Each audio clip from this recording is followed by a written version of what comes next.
স্বৰ্গত থকা আমাৰ পিতৃ ঈশ্বৰক ধন্যবাদ দিছোঁ। খ্ৰীষ্টৰ প্ৰিয়সকল, আজি মই আপোনালোকৰ আগত এটা বিষয় লৈ আহিছোঁ। সেয়া হ'ল অনন্তকালৰ বাবে নিৰ্মিত। ঈশ্বৰে মানুহৰ হৃদয়ত অনন্তকাল ৰাখিছে। উপদেশক 3:11 পদ। নিঃসন্দেহে কেৱল কিছুদিন বিৰাজ কৰিবলৈ ঈশ্বৰে মানুহৰ দৰে জীৱৰ সৃষ্টি কৰা নাছিল। মানুহক সৃষ্টি কৰা হৈছিল অমৰত্বৰ কাৰণে। হালেলুয়া। গতিকে প্ৰিয়সকল, সঁচাকৈ আমাৰ ঈশ্বৰে আমাক সৃষ্টি কৰিছিল অমৰত্বৰ কাৰণে। এই জীৱনটোৱে আমাৰ সকলো নহয়। পাৰ্থিৱ জীৱনটো হৈছে কেৱল মাত্ৰ প্ৰকৃত প্ৰদৰ্শনৰ আগতে সাজ পোছাক পিন্ধি আখৰা কৰাৰ দৰে। আপুনি ইয়াত যিমান কাল অতিবাহিত কৰিব, তাতোকৈ অধিক মৃত্যুৰ সিপাৰত অনন্তকালত অতিবাহিত কৰিব। পৃথিৱীখন হৈছে মঞ্চ ক্ষেত্ৰ, প্ৰাথমিক বিদ্যানুষ্ঠান। আপোনাৰ অনন্ত জীৱনৰ লাভৰ বাবে কৰা প্ৰদৰ্শন তথা কাৰ্য।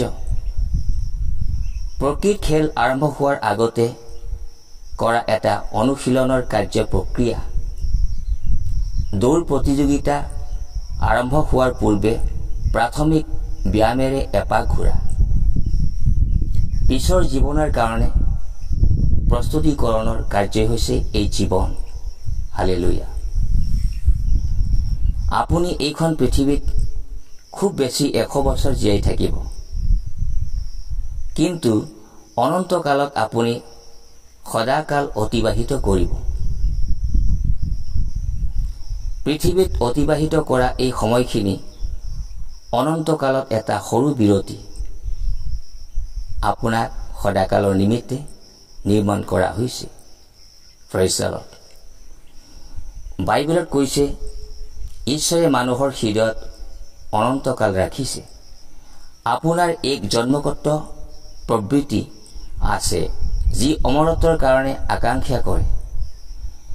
ইয়াৰ কাৰণ হৈছে ঈশ্বৰে আপোনাক অনন্তকালত জীয়াই ৰাখিবলৈ নিজৰ প্ৰতিমূৰ্তিয়ে পৰিকল্পনা কৰিলে।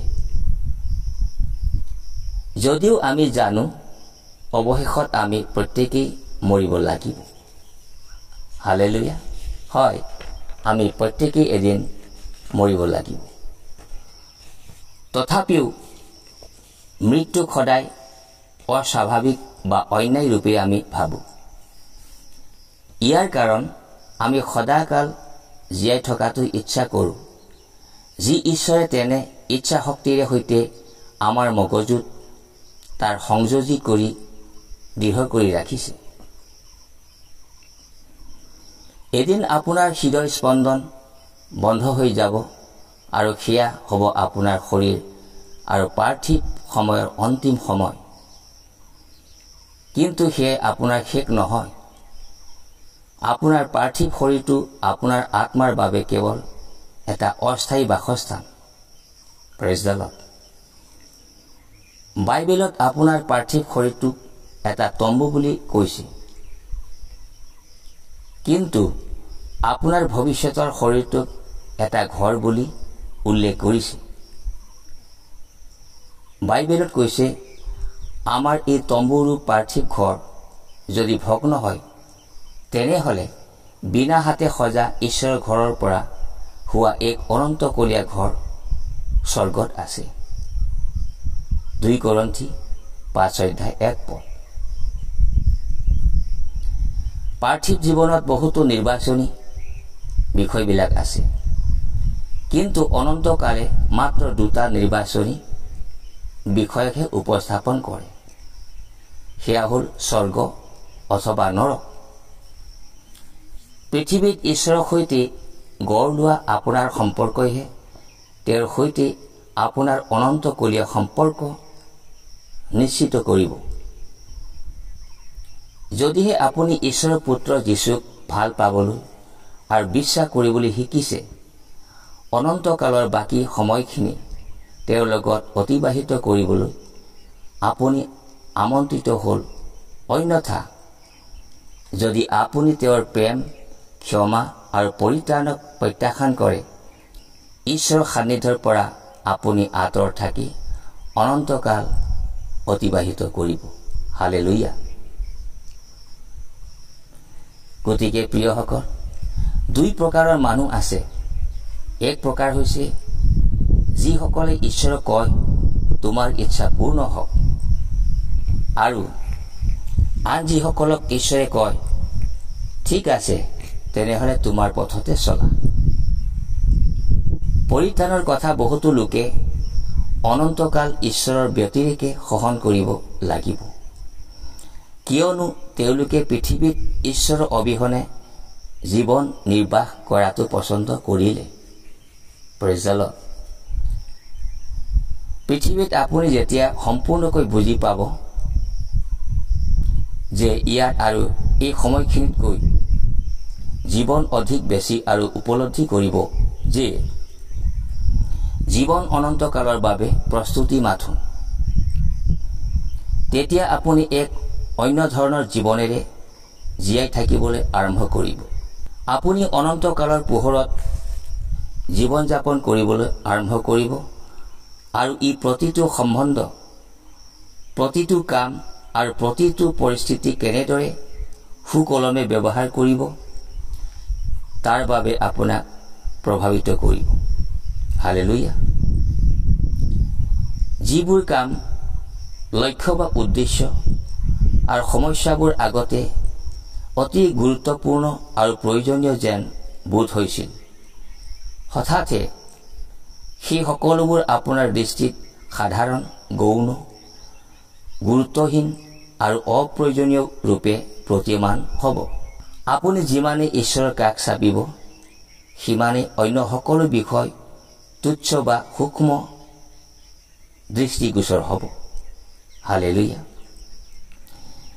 গতিকে মোৰ প্ৰিয়সকল, এই জীৱন হৈছে পৰৱৰ্তী জীৱনৰ প্ৰস্তুতি।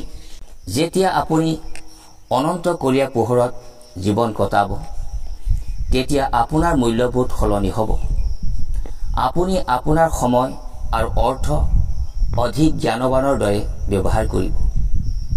যশস্যা বা ধন সম্পত্তি বা সফলতা, এনেকি ৰং ধেমালি, লাভ বিলাসতকৈ আপুনি সম্পৰ্ক গঠন আৰু নৈতিক চৰিত্ৰক অধিক প্ৰাধান্য দিব। আপোনাৰ অগ্ৰাধিকাৰৰ তালিকাবোৰ পুনৰাই নিৰূপণ কৰিব। স্বাভাৱিক প্ৰৱণতা, ফেশ্বন আৰু বহুলভাৱে প্ৰচলিত মূল্যৱান বস্তুৰ সৈতে তাল মিলাই চলাটো অতি মন কৰিবলগীয়া বিষয় নহ'ব। পৌলে কৈছিল, কিন্তু মোৰ পক্ষে যি যি লাভ আছিল, সেই সকলোকে খ্ৰীষ্টৰ নিমিত্তে মই হানি যেন মানিলো।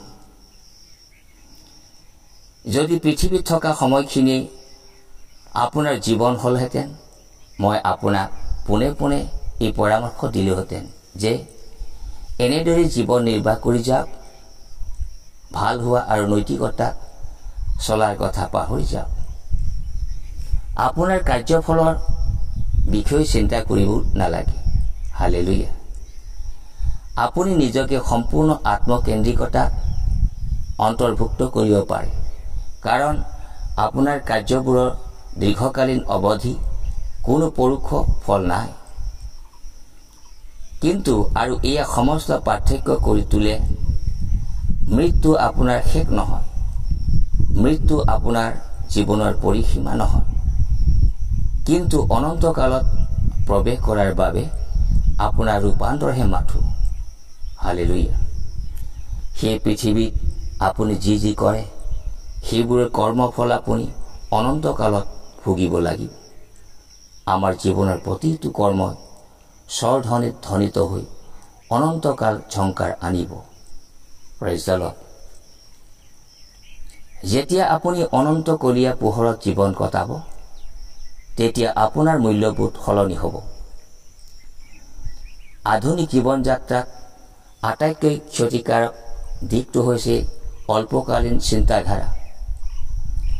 আপোনাৰ জীৱনটো উত্তম কৰি গঢ় দিবলৈ হ'লে অবিৰাম অনন্তকালৰ লক্ষ্য আপোনাৰ মনত আৰু ইয়াৰ মূল্য আপোনাৰ হৃদয়ত ধৰি ৰাখিব লাগিব।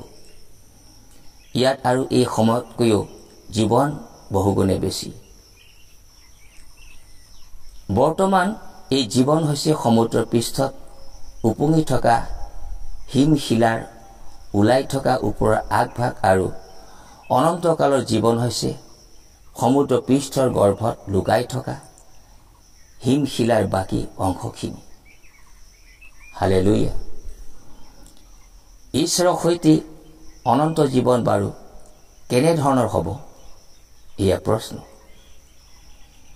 আচলতে আমাৰ মস্তিষ্কৰ পৰিধিয়ে স্বৰ্গৰাজ্যৰ সেই আশ্চৰ্যজনক কথা আৰু মহত্বৰ বিষয়বোৰ বুজি নাপায়।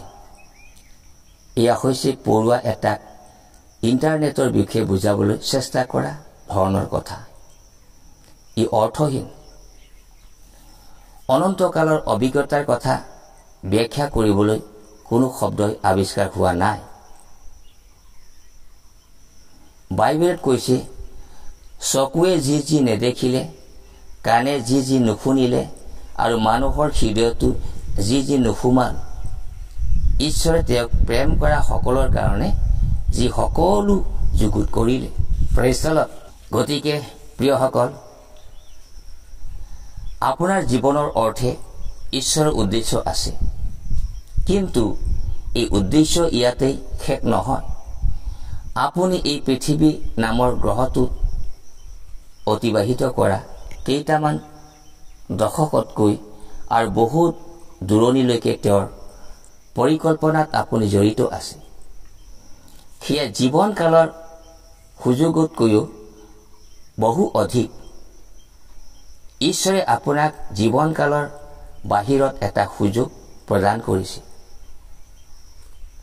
বাইবেলত কৈছে, জিহুৱাৰ মন্ত্ৰণা চিৰকাললৈকে থাকে, তেওঁৰ চিত্ৰৰ কল্পনা পুৰুষানুক্ৰমে থাকে।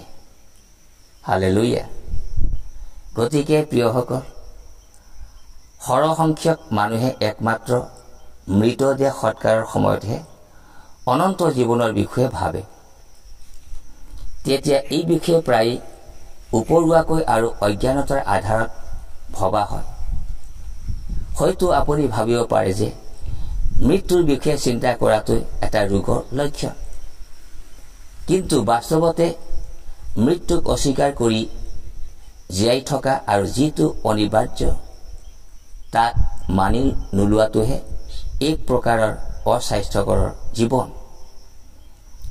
আমি যি সকলোৱে জানো যে অৱশেষত ঘটিব বুলি, প্ৰস্তুত নোহোৱাকৈ কেৱল এজন মূৰ্খহে জীৱন যাপন কৰে। আপুনি অনন্ত জীৱনৰ বিষয়ে কমকৈ নহয় অধিক চিন্তা কৰাৰ প্ৰয়োজন। Praise the lord.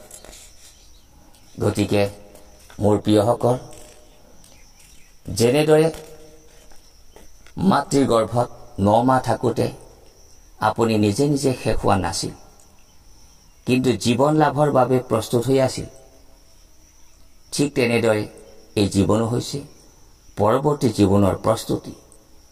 যদি যীশুৰ যোগেদি ঈশ্বৰৰ সৈতে আপোনাৰ সম্বন্ধ আছে, তেনেহলে মৃত্যুৰ বাবে ভয় কৰাৰ কোনো প্ৰয়োজন নাই। মৃত্যু হৈছে অনন্ত জীৱনৰ প্ৰৱেশদ্বাৰ। আপোনাৰ এই পৃথিৱীত বসবাস কৰাৰ শেষ মুহূৰ্ত হ'ব, কিন্তু সেয়া আপোনাৰ শেষ সময় নহয়, বৰঞ্চ জীৱনৰ শেষ হলেও সেইদিন আপোনাৰ অনন্ত জীৱনৰ জন্মদিন হ'ব। বাইবেলত কৈছে, কিয়নো ইয়াত আমাৰ কোনো চিৰস্থায়ী নগৰ নাই, কিন্তু আমি সেই ভাবী নগৰ বিচাৰিছো। গতিকে মোৰ প্ৰিয়সকল, আজি বহলাই আৰু বেছি নকওঁ। শেষত এটা বাইবেল পাঠ পঢ়ি মই শেষ কৰিম। জগত আৰু তাৰ অভিলাষ গুচি যাব লাগিছে, কিন্তু যিজনে ঈশ্বৰৰ ইচ্ছা পালন কৰে তেওঁ চিৰকাললৈকে থাকে। 1 যোহন 2:17। এইখিনি কৈ আজি মই সকলোকে যীশুখ্ৰীষ্টৰ মৰম যাচি সমাপ্ত কৰিছোঁ যীশুখ্ৰীষ্টৰ নামত আমেন।